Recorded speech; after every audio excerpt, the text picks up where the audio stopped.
Hi ಸ್ನೇಹಿತರೆ, ಎಲ್ಲರಿಗೂ ನಮಸ್ಕಾರ. ನೋಡಿ, ಸರ್ಕಾರದಿಂದ ಪ್ರತಿಯೊಂದು ಗೃಹಲಕ್ಷ್ಮಿ ಫಲಾನುಭವಿಗಳಿಗೆ 3 ತಿಂಗಳ 6,000 ಹಣ ಒಟ್ಟಿಗೆ ಬರ್ತಾ ಇದೆ. 32ನೇ ಕಂತು, 31ನೇ ಕಂತು ಮತ್ತು 30ನೇ ಕಂತು. ಈ 3 ತಿಂಗಳ ಹಣ ಈಗಾಗಲೇ ಜಮಾ ಆಗೋದಕ್ಕೆ ಶುರುವಾಗಿದೆ. ಯಾರೆಲ್ಲ ಗೃಹಲಕ್ಷ್ಮಿಗೆ ಮರು ಅರ್ಜಿನ ಹಾಕ್ತೀರಾ ಅಷ್ಟು ಬೇಗ 6,000 ಹಣ ಬರುತ್ತೆ. ಮತ್ತು ಸರ್ಕಾರ ಜಾರಿಗೆ ತಂದಿರುವ ಹೊಸ ನಿಯಮಗಳನ್ನ ಕಡ್ಡಾಯವಾಗಿ ಪಾಲಿಸಬೇಕು. ಯಾಕಂದರೆ ಈಗಾಗಲೇ ಫಲಾನುಭವಿಗಳ ಬ್ಯಾಂಕ್ ಖಾತೆಗೆ ಈ 3 ತಿಂಗಳ 6,000 ಹಣ ಜಮಾ ಆಗೋದಕ್ಕೆ ಶುರುವಾಗಿದೆ. 6,000 ಹಣ ಬಂದಿರುವ ಒಂದು ಬ್ಯಾಂಕಿಂದ ಬಂದಿರುವ ಮೆಸೇಜ್ ಕೂಡ ಸ್ಕ್ರೀನಲ್ಲಿ ಆಗ್ತಾ ಇದ್ದೀನಿ. ಇದೇ ರೀತಿ ನಿಮ್ಮ ಬ್ಯಾಂಕ್ ಖಾತೆಗೆ ಹಣ ಬರ್ತಾ ಇದ್ದು ಸರ್ಕಾರದಿಂದ. ಇಂದು ಶನಿವಾರ ಜೂನ್ 6ರಿಂದ ಕರ್ನಾಟಕದ ಒಟ್ಟು 26 ಜಿಲ್ಲೆಗಳಿಗೆ 2 ಹಂತಗಳಲ್ಲಿ ಬೆಳಿಗ್ಗೆ 12 ಗಂಟೆಗೆ 3 ತಿಂಗಳ 6,000 ಹಣ ಬರ್ತಾ ಇದೆ. ಮತ್ತು ರೇಷನ್ ಕಾರ್ಡ್ ದಾರರಿಗೂ ಕೂಡ 3 ಭರ್ಜರಿ ಗುಡ್ಡಿಸ್ನ ಕೊಟ್ಟಿದ್ದು ಹೊಸ ರೇಷನ್ ಕಾರ್ಡ್ಗೆ ಅರ್ಜಿ ಕೂಡ ಸ್ವೀಕಾರ ಮಾಡ್ತಾ ಇದ್ದಾರೆ. ಹಾಗಾದ್ರೆ ಸರ್ಕಾರ ಕೊಟ್ಟಿರುವ ಮಾಹಿತಿ ಏನು ಅಂತ ತಿಳ್ಕೊಳ್ಳೋಣ. ಅದಕ್ಕಿಂತ ಮೊದಲು ನೋಡಿ ವೀಕ್ಷಕರೇ, ನೀವೇನಾದ್ರೂ ನನ್ನ ಚಾನಲ್ನ ಸಬ್ಸ್ಕ್ರೈಬ್ ಆಗಿಲ್ಲ ಅಂದ್ರೆ ದಯವಿಟ್ಟು ಪ್ರತಿಯೊಬ್ಬರು ಚಾನಲ್ನ ಸಬ್ಸ್ಕ್ರೈಬ್ ಮಾಡಿಕೊಂಡು ಹಾಗೆ ವಿಡಿಯೋಗೆ ಒಂದು ಲೈಕ್ನ ಕೊಡಿ. ಹೌದು ವೀಕ್ಷಕರೇ, ಸರ್ಕಾರ ಪ್ರತಿಯೊಂದು ಫಲಾನುಭವಿಗಳ ಬ್ಯಾಂಕ್ ಖಾತೆಗೆ ಒಟ್ಟಿಗೆ 3 ತಿಂಗಳ 6,000 ಗೃಹಲಕ್ಷ್ಮಿ ಹಣನ ಜಮಾ ಮಾಡುವುದಾಗಿ ಭರ್ಜರಿ ಗುಡ್ಡಿಸ್ನ ಕೊಟ್ಟಿದೆ. ನಿಮ್ಮ ಬ್ಯಾಂಕ್ ಖಾತೆಗೆ ಜೂನ್ ತಿಂಗಳ 32ನೇ ಕಂತು, ಮೇ ತಿಂಗಳ 31ನೇ ಕಂತು ಹಾಗೂ ಏಪ್ರಿಲ್ ತಿಂಗಳ 30ನೇ ಕಂತು. ಈ 3 ತಿಂಗಳ 6,000 ಹಣ ಒಟ್ಟಿಗೆ ಬರ್ತಾ ಇದೆ. ಈಗಾಗಲೇ ಸಾಕಷ್ಟು ಫಲಾನುಭವಿಗಳಿಗೆ 6,000 ಹಣ ಜಮಾ ಆಗಿದೆ. ಇದೇ ರೀತಿ ನಿಮ್ಮ ಬ್ಯಾಂಕ್ ಖಾತೆಗೆ ಹಣ ಬರಬೇಕು ಅಂದರೆ ನೀವು ಈ ಕೂಡಲೇ ಗೃಹಲಕ್ಷ್ಮಿಗೆ ಮರು ಅರ್ಜಿನ ಹಾಕಬೇಕು ಮತ್ತು ಸರ್ಕಾರ ಜಾರಿಗೆ ತಂದಿರುವ ಹೊಸ ನಿಯಮಗಳನ್ನ ಪಾಲಿಸಬೇಕು. ಹಾಗಾದರೆ ಸರ್ಕಾರದಿಂದ ಯಾರಿಗೆಲ್ಲ ಹಣ ಬಂದಿದೆ ಮತ್ತು ಯಾರಿಗೆಲ್ಲ ಕ್ಯಾನ್ಸಲ್ ಆಗಿದೆ ಅಂತ ನಾನು ನಿಮಗೆ ತಿಳಿಸ್ಕೊಡ್ತಾ ಇದ್ದೀನಿ. ಅದಕ್ಕಿಂತ ಮೊದಲು ನೋಡಿ ವೀಕ್ಷಕರೇ, ಇಂದು ಶನಿವಾರ ಜೂನ್ 6ರಿಂದ ಕರ್ನಾಟಕದ 26 ಜಿಲ್ಲೆಗಳನ್ನು 2 ವಿಭಾಗ ಮಾಡಿ 2 ಹಂತಗಳಲ್ಲಿ ನಿಮ್ಮ ಬ್ಯಾಂಕ್ ಖಾತೆಗೆ ಬೆಳಿಗ್ಗೆ 12 ಗಂಟೆಗೆ 3 ತಿಂಗಳ 6,000 ಹಣ ಜಮಾ ಆಗ್ತಾ ಇದೆ.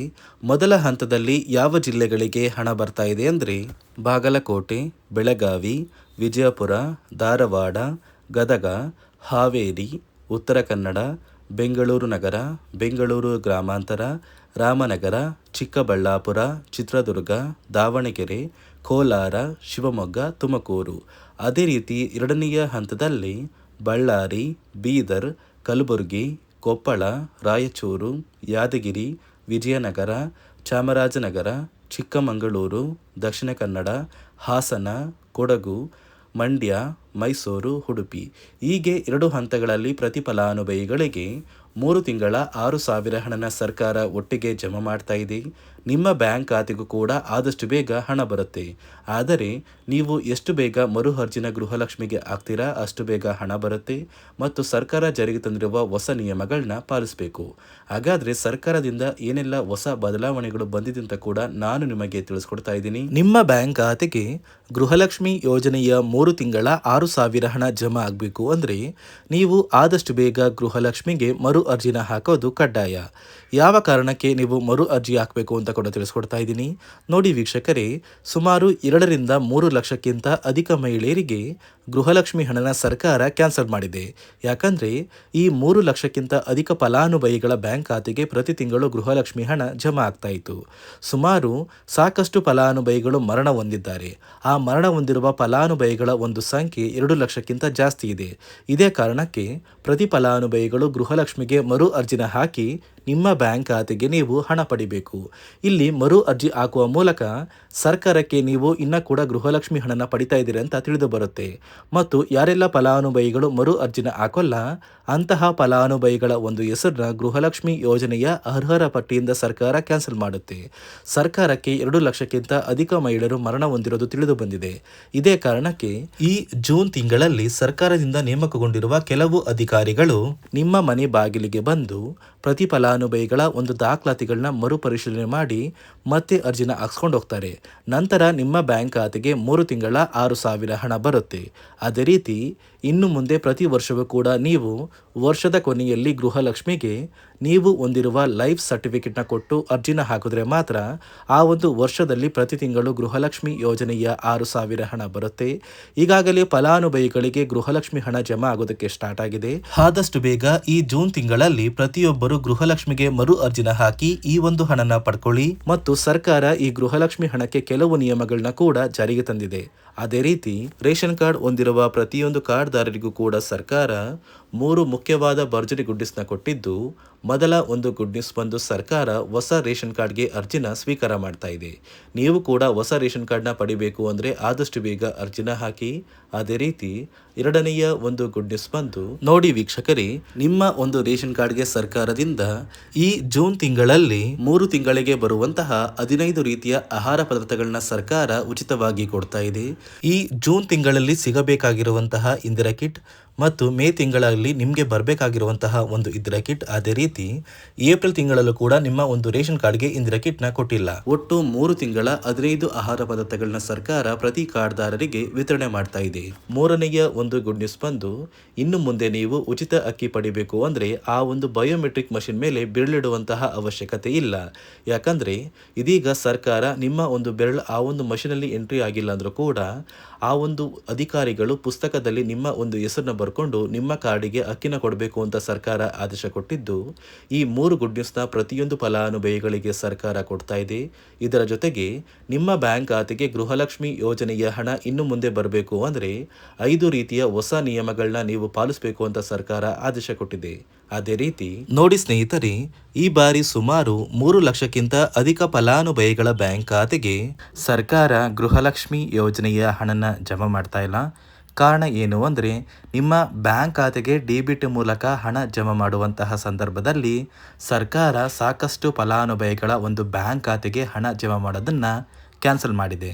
ಯಾಕಂದರೆ ಇತ್ತೀಚೆಗೆ ಹಣಕಾಸು ಇಲಾಖೆ ಜಾರಿಗೆ ತಂದಿರುವ 5 ನಿಯಮಗಳ ಆಧಾರದ ಮೇಲೆ ಪ್ರತಿಯೊಂದು ಫಲಾನುಭವಿಗಳಿಗೆ ಸರ್ಕಾರ ಈ ಒಂದು ಹಣನ ಜಮಾ ಮಾಡ್ತಾ ಇದ್ದು, ಯಾರೆಲ್ಲ ಫಲಾನುಭವಿಗಳು ಈ ನಿಯಮಗಳನ್ನ ಪಾಲಿಸಿಲ್ಲ ನಿಮ್ಮ ಬ್ಯಾಂಕ್ ಖಾತೆಗೂ ಕೂಡ ಹಣ ಜಮಾ ಆಗೋದಿಲ್ಲ. ಹಾಗಾದರೆ ಬನ್ನಿ ಸ್ನೇಹಿತರೆ, ಸರ್ಕಾರ ಜಾರಿಗೆ ತಂದಿರುವ ಆ 5 ಹೊಸ ನಿಯಮಗಳು ಏನು ಅಂತ ನಾನು ನಿಮಗೆ ತಿಳಿಸ್ಕೊಡ್ತಾ ಇದ್ದೀನಿ.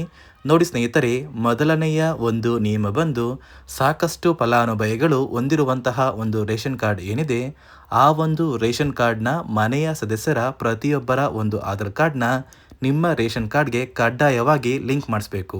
ಅಂದರೆ ಈ ಒಂದು ಲಿಂಕ್ ಮಾಡಿಸುವಂತಹ ಒಂದು ಪ್ರೊಸೀಜರ್ಗೆ ಸರ್ಕಾರ KYC ಅಂತ ಕರೀತಾರೆ. ನಿಮ್ಮ ರೇಷನ್ ಕಾರ್ಡ್ಗೆ ಇನ್ನೂ ಸಹ KYC ಆಗಿಲ್ಲ ಅಂದರೆ ನಿಮ್ಮ ಬ್ಯಾಂಕ್ ಖಾತೆಗೆ ಸರ್ಕಾರ ಮುಂದಿನ ದಿನಗಳಲ್ಲಿ ಗೃಹಲಕ್ಷ್ಮಿ ಯೋಜನೆಯ ಹಣನ ಕ್ಯಾನ್ಸಲ್ ಮಾಡುತ್ತೆ.